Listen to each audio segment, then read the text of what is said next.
before Mr. Berrien invited the two women back to his apartment. When the two women got back to his apartment, there was an understanding that the victim states that they were to engage in intercourse. At that time, the intercourse did not happen. They got into a scuffle over the gun, and the defendant in this case shot, and one of those shots went into the victim.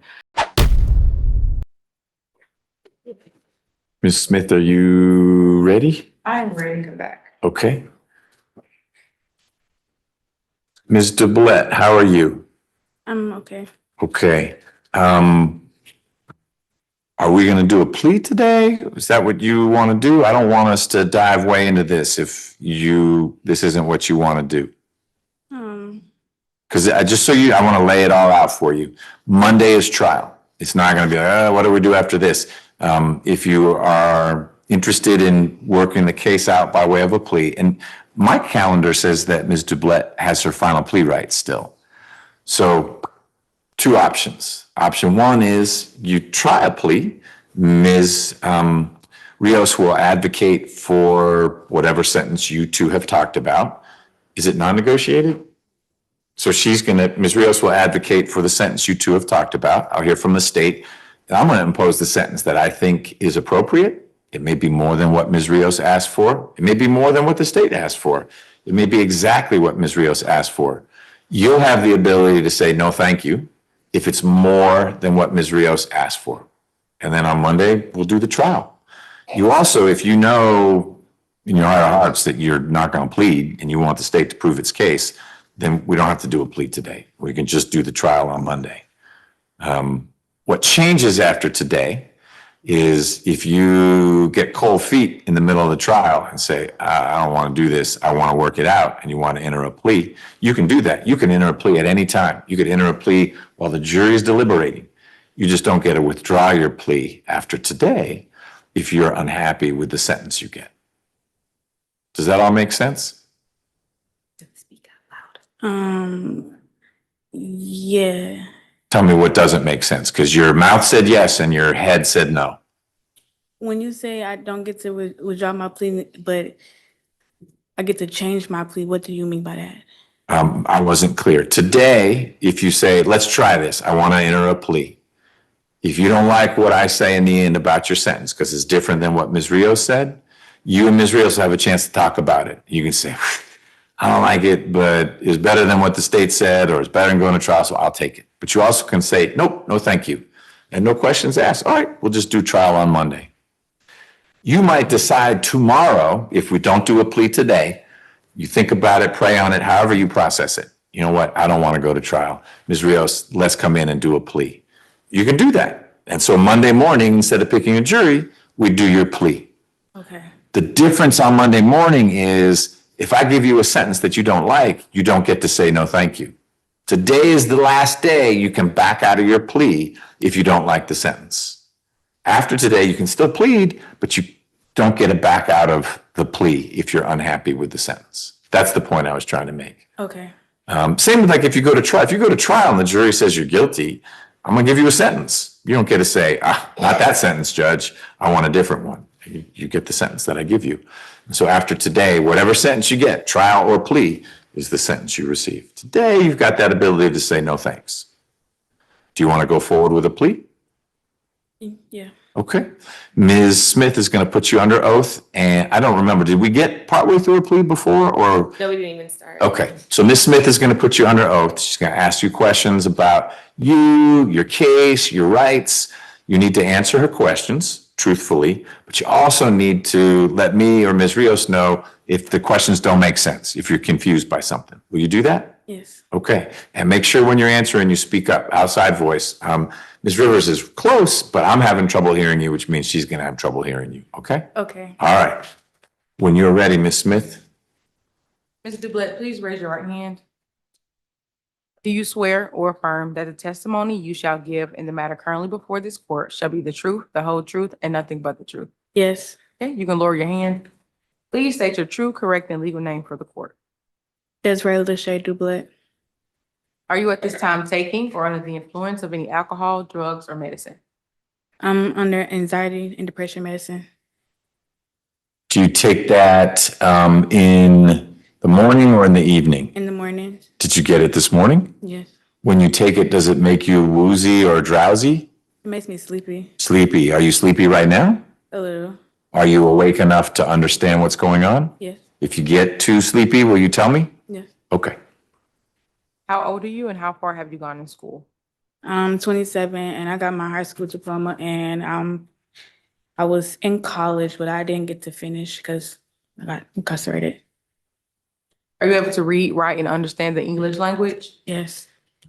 Do you understand that you have the right to plead either guilty or not guilty to these charges? And if you plead not guilty or remain silent, you may receive a jury trial. Yes. Have you had enough time to speak with your attorney about all of the facts and circumstances known to you regarding the charges in this indictment? Yes. Do you need more time to discuss your case with your attorney? No. Are you satisfied with her services? Yeah. Counsel, are you satisfied that your client has a full understanding of this proceeding? Yes. Also, do you waive the formal reading of the indictment and any and all defects in the indictment for the purposes of this plea? Yes. Ms. Duplant, do you understand that this is a non-negotiated or blind plea and that the state will recommend a sentence to the court? Yes. Do you also understand that the court can impose any sentence authorized by law, including a higher sentence than that recommended by the state, up to the maximum sentence on each charge? Yes. Do you understand that if you're placed on probation of any kind, you cannot violate any criminal laws of any governmental unit or any special conditions of probation without being subject to revocation for the balance of the sentence? Yes. Do you understand that this is a guilty plea which is permanently recorded on your criminal history? Yes. Do you understand that if you're charged with a crime in the future, that this plea may be used to enhance that sentencing, including on a federal case? Yes. Do you understand that if you're currently on probation or parole, your probation or parole may be revoked based on you entering a guilty plea? Yes. Are you a United States citizen? Yes. Do you understand that there may be other adverse or unfavorable consequences as a result of this guilty plea conviction, just as there would be following a conviction from a trial? For example, your guilty plea may affect your right to vote, the right to hold public office, the right to serve on a jury, the right to obtain a passport, the right to receive, possess, or transport a firearm, or the ability to obtain employment. Yeah. Do you understand that you waive any and all defenses, including any mental health defenses, by entering a plea of guilty? Yes, out loud. Yes. Do you understand that by pleading guilty, you're giving up the following rights: the right to a trial by jury, the right to remain silent and not incriminate yourself, the right to see and hear the witness called to testify against you, the right to the assistance of counsel, either hired by you or court appointed if you cannot afford an attorney, the right to the presumption of innocence, which means that the state must prove beyond a reasonable doubt that you're guilty of each charge, the right to testify on your own behalf or remain silent, the right to present other evidence of your own and call your own witnesses, and the right to appeal if convicted of these charges after a trial. Do you understand that those are the rights you'll be waiving by entering this guilty plea? Yes. Counsel, are you satisfied that your client understands that these are the rights that they'll be waiving by entering this guilty plea? Yes. Ms. Duplant, has anyone forced, threatened, or promised you? Has anyone forced, threatened, or promised you anything to get you to enter into this guilty plea? No. As to indictment number 25 SC 006979, how do you plead to count 1, aggravated assault, and count 2, possession of a firearm or knife during the commission of or attempt to commit certain felonies? Guilty. Is this guilty plea freely and voluntarily given with full knowledge of the charges against you? Repeat that, please. Is this guilty plea freely and voluntarily given with full knowledge of the charges against you? Yes. Do you understand that you do not have a right to appeal directly from your guilty plea? But if you believe that there is some type of error in your guilty plea, you can apply to the appropriate appellate court to request a discretionary appeal. Yes. Do you understand that that process must be completed within 30 days from today? Yes. Do you understand that you have 4 years from today for a felony charge to file a habeas corpus petition challenging the voluntariness of this plea? Yes. Thank you. Your Honor, in this case, we're to proceed to trial. State would show that on September 22nd, 2025, officers of the Atlanta Police Department responded to a person shot at 244 Peter Street, Southwest Atlanta, Georgia, also in Fulton County. When the officers got there, they met with Terrence Barron, who's the victim in this case. They saw that Mr. Barron was suffering from a gunshot wound to his lower abdomen. Mr. Barron was found outside the location. For reference, the 244 Peter Street is like an apartment complex or condominiums. So Mr. Barron was outside of that location, leaning on a vehicle. At this time, the officers asked what had happened, and Mr. Barron told the officers that he had two females inside of his apartment that he got into a verbal altercation with that spilled out into the like patio or outside area of the apartment complex, where he was then shot by one of those females.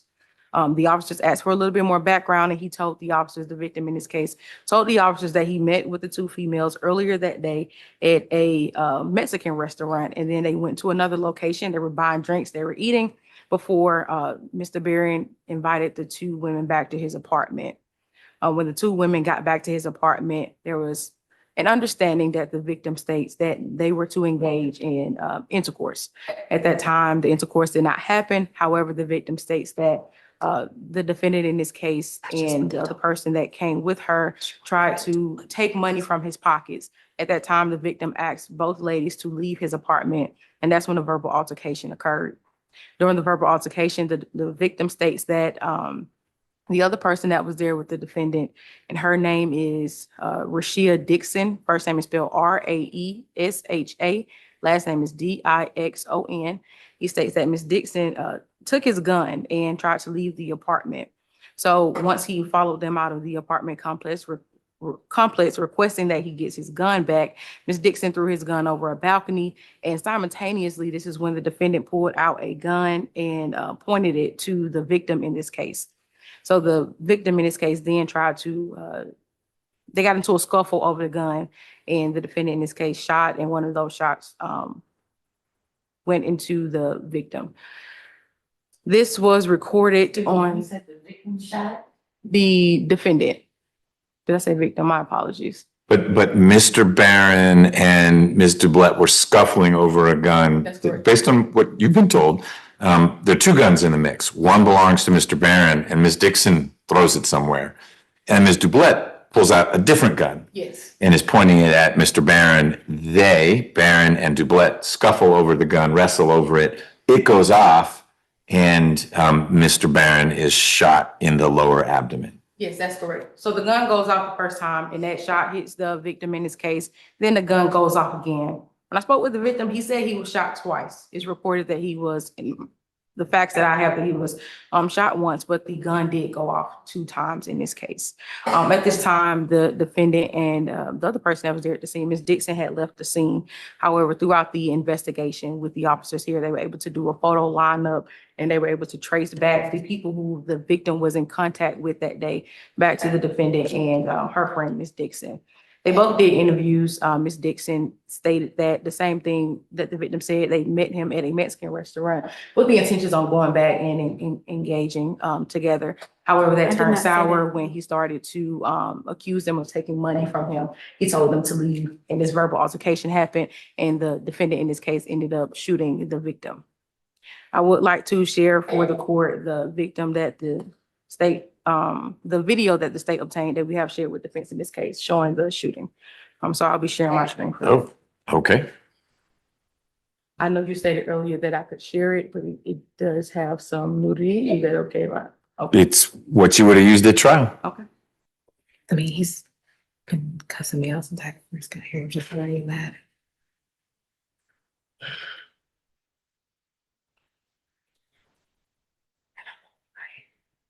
Just seems angry.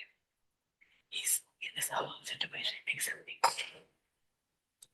I get it, but it's not the same video that Josh showed me.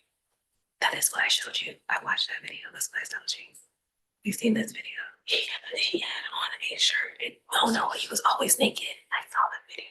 The one I showed you in the back. The one I showed you was not like that. The one I showed you in the back was this video.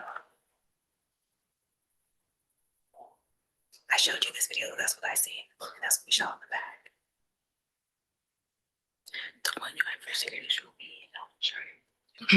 At this time, the defendant and the friend that was there with her, Ms. Dixon, left the location. But as I stated earlier, warrants were taken out for the defendant in this case where she was arrested for the charges we have that's before us. Regarding the recommendation from the state in this case, the state is asking for on count one, 3 years to serve, and count two, 5 years on probation to run consecutive for a total of 8 years to serve 3 with the balance probated. Regarding the special conditions in this case, the state is asking for the defendant to stay away from the victim, of course, no contact with the victim, to stay away from the incident location, to complete an anger management course, to also complete an alcohol and drug evaluation. That comes from the stance that they were all out drinking previously. And the voluntary intoxication may have played a part in the decision to shoot the defendant, the victim in this case. And also the state is requesting restitution, but we'll do a restitution here because I did speak with the victim and we have to get those medical records from him. I did get a chance to speak with the victim in this case. He was supposed to be on the Zoom. I think he's working, so he's in and out, but he did let me know that if he's not on the Zoom, that he would want me to make a statement on his behalf. So I'd first like to check to see if he's on the Zoom. So there's Jada's iPhone. That's it from the outside. That's been on. Cotton. Pardon me? That's for Mr. Cotton. Okay. Okay. Poor Jada's iPhone's been on for a long time. So since he's not on the Zoom, Your Honor, he wanted me to share that this incident has changed his life completely. He states that he was shot twice. He was treated for those gunshot wounds. He's going to physical therapy. He's able to, like, it seems normal for him. He's still able to go back to work now, but things are harder. Things are slower for him. He does want the defendant to be held accountable for what happened in this case. He did state that he believes that the state's offer is a little bit too low and that he would like to see more time. We kind of talked about the case as a whole and what the state would be able to present if this case goes to trial and why we were offering the 8 serve 3. However, nonetheless, he did understand the state's offer in this case. But ultimately, he just wants the court to know that everything has changed for him and he wants the defendant to be held accountable. And that is all from the state, Your Honor. Okay, thank you. Ms. Smith-Mann, do you have any criminal history information on Ms. Duplant? Yes, Your Honor. There are 18 cycles, a 2019 charge, nolo contendere, and a notable charge. There is a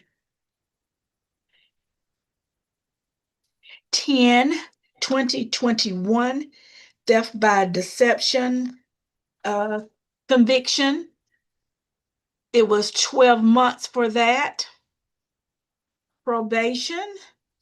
There is that may be all, but I had one more page I wanted to look at, Your Honor, if you just don't mind. Okay, while you're That- checking. That Go ahead. concludes everything, Your Honor. Okay, thank you. Ms. You're Simpson, do you have Ms. Duplant as ever having been on felony probation?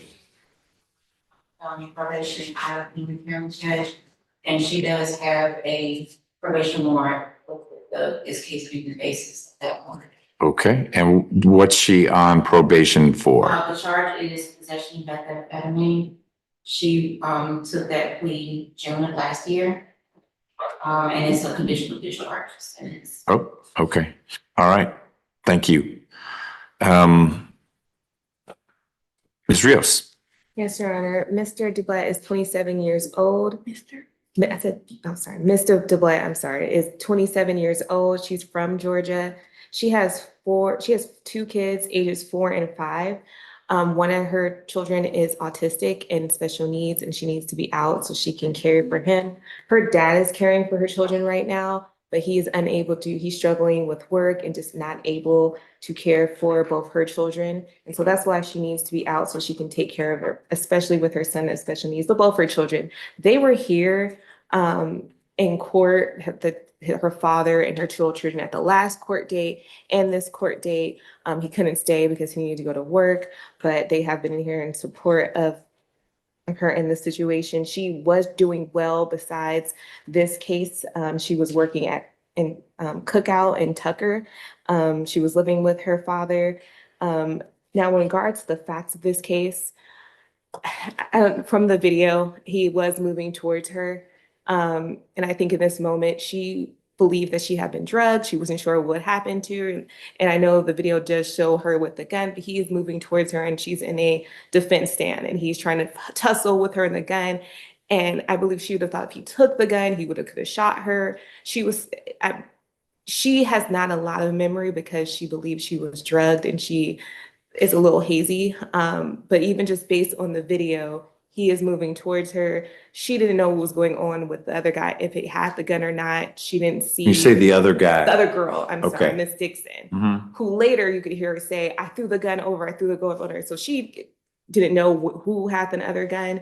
So in that moment, she was scared. She didn't know him very well. She just met him that day, was back at his house. So I think it was so much going on in that situation. I don't believe she intended to shoot anyone. I think she was scared and trying to defend herself in that moment. She does not have a violent history. Most of her history, I believe, is drug related, and had some issues with that.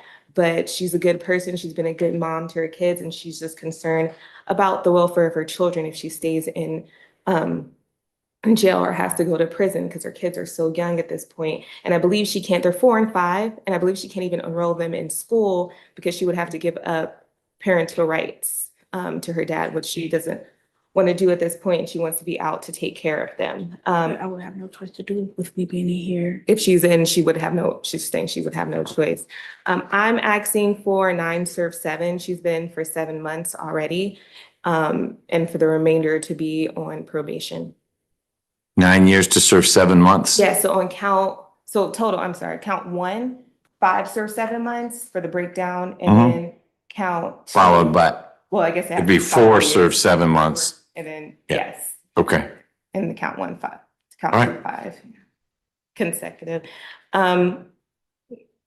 I think that was the only thing. I've been taking AA meetings too before I got incarcerated because of my probation. I've been taking AA meetings and NA classes. She has been trying to address her substance abuse and drug problems. She had been taking AA classes and substance abuse. That's separate from, I don't want to confuse that. She believes she was drugged in this situation, but that's separate from her personal drug issues that she's had.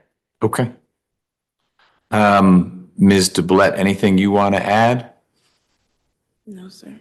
No? I do want to apologize to the victim though, because I didn't intend to shoot him. If I would have been alerted and remembered anything that happened that day, it probably would have never ended in him getting shot.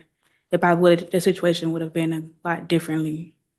But if he was here, I would personally apologize to him myself. Okay, I appreciate that. Could you show the video again? Please? I'm sorry to make you watch. You don't have to watch it again. It was hard to follow who was doing what to whom. You can see the gun go off once, but it's almost like it would have hit poor Ms. Dixon. That's what it seemed like the first shot I saw.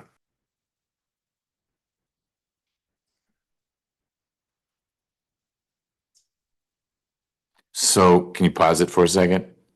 All right, so Ms. Duplant is the person in the blue and white dress, and Ms. Dixon is in all black. That's correct. And the naked guy is Mr. Barron. Yes. Okay.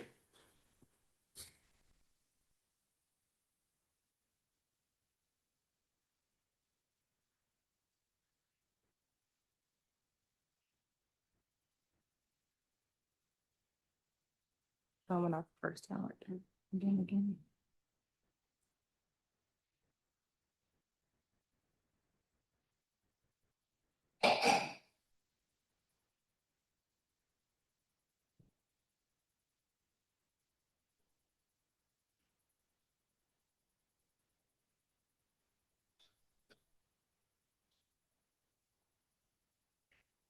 Okay, thank you.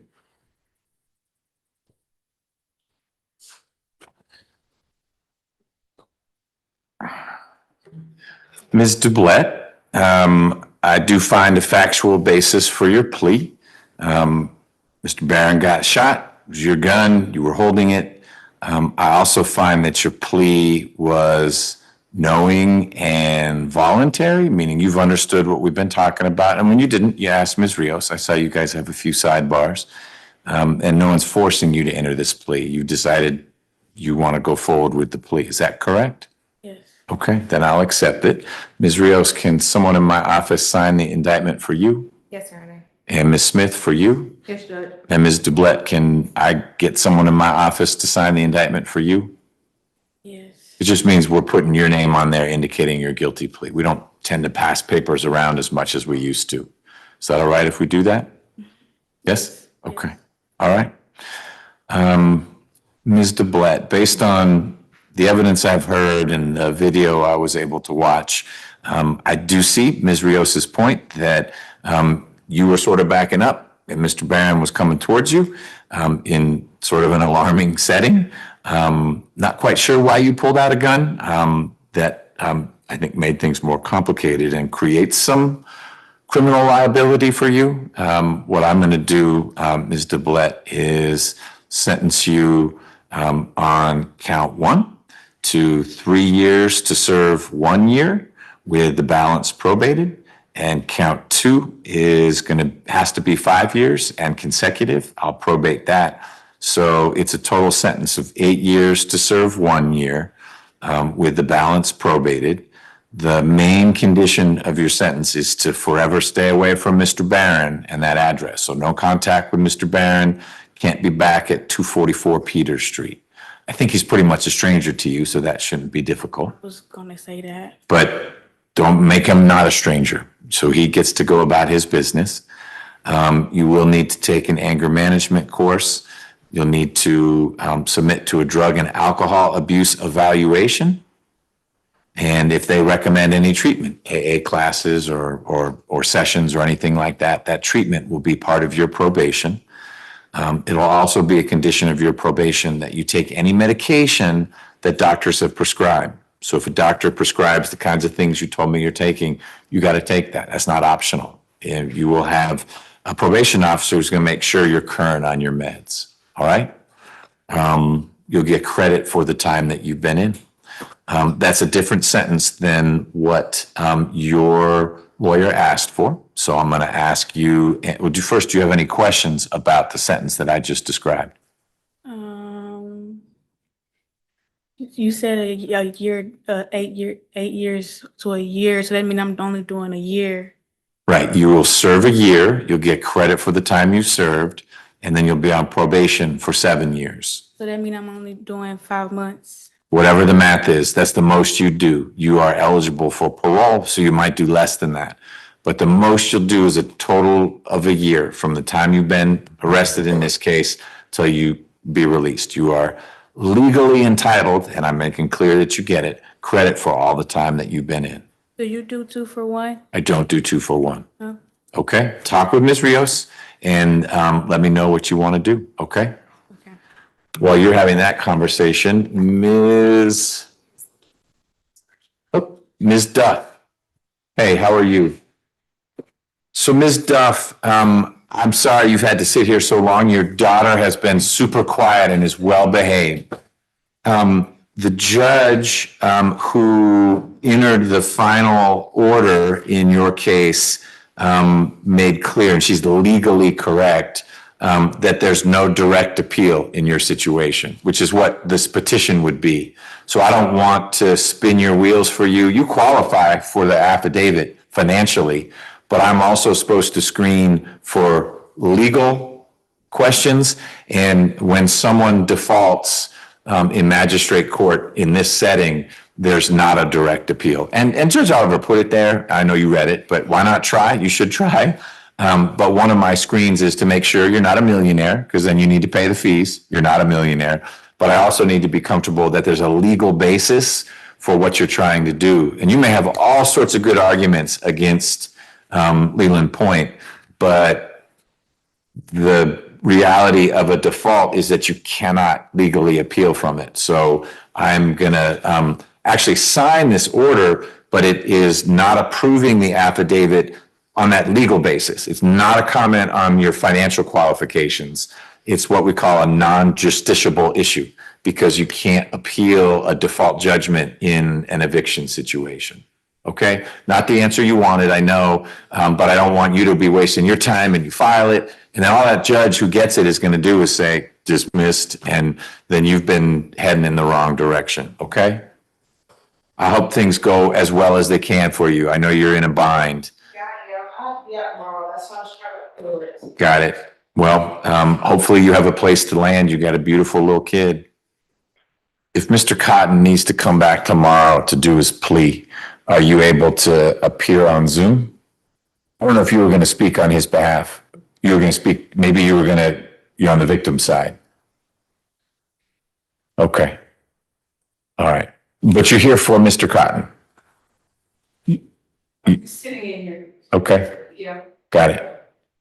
You're not the victim in the case. Okay, you're just hanging out. Okay, you're welcome to hang. We may have to do his plea tomorrow.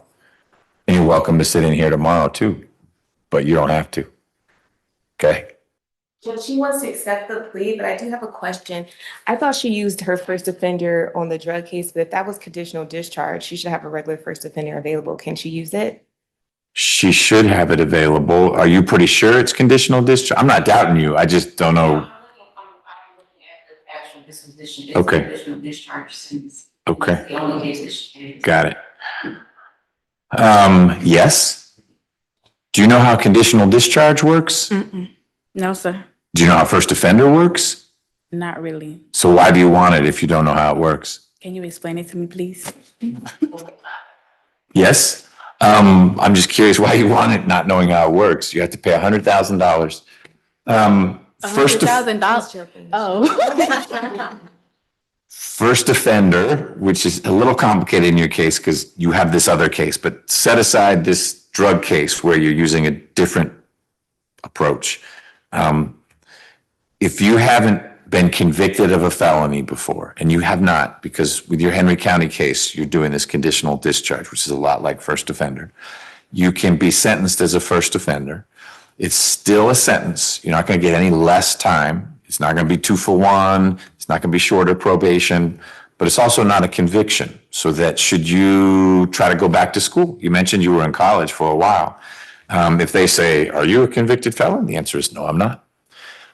You can have your record restricted so people can't see that that's in there, and it's helpful with employment, school, etc. That's the benefit of first offender. If you are working through addiction and mental health challenges and you're not sure you're going to stay out of trouble over the many years you're going to be on probation, it's a risk because let's fast forward 18 months and you stop taking your medication, things are stressful, you have too much to drink, and you take some guy's wallet or you get in a fight or whatever it is. Heaven forbid you have a gun, because you cannot have a gun as a first offender. But you get caught with a gun and you get new charges. Not only do you have to deal with your new bad news, but you'd come back here and the state, I am quite confident, would say, take away her first offender. And if I do that, I actually resentence you. And I resentence you with the full range here, which is 25 years. And I'd be looking at, well, what'd you do since you said, no, I'm actually a good kid. I'm not going to do something like this again. Give me first offender. And if you did anything where you're mixed up with guns and drugs, then it'll be a pretty big hit. It would be, I resentence you, and it would be some years that you'd go into custody. So there's a risk to first offender. If you're pretty sure I'm going to get in trouble again, it's all good. But because life is complicated, you have some mental health issues you struggle with and some addiction issues you struggle with, first offender can be risky. But you have a better sense of that than I do. Do you feel like you now understand what first offender is? Yes, Do you want to be sentenced as a first offender? yes. Okay. I'll do that. Again, it doesn't change your sentence. It changes your future. It will make it easier to move forward in a productive way, assuming you're ready to do that. This will show up differently on your record as a first offender sentence. Okay? All right. Ms. Smith, anything else in the Duplant case? Nothing further, thank you. Ms. Rios? No, Your Honor, thank you. Okay. Ms. Duplant, when you are released, you'll need to report to probation within 48 hours. What's your best bet as to where you'll be living when you get out? I'll be staying with my father. And he lives in what county? He stays in Fulton County. Okay, then you'll get instructions before you're released, but you'll report to the Fulton County Probation Office, which is just down the street. That's why I was reporting for the Henry County probation. Good, same thing. I got transferred out here because I stay out here. Good. Well, that's where this will be as well, but you got to report. You only have one officer, but you still need to report within 48 hours of your release, okay? Okay. All right. Thank That's you, it. Mayor. Thank you.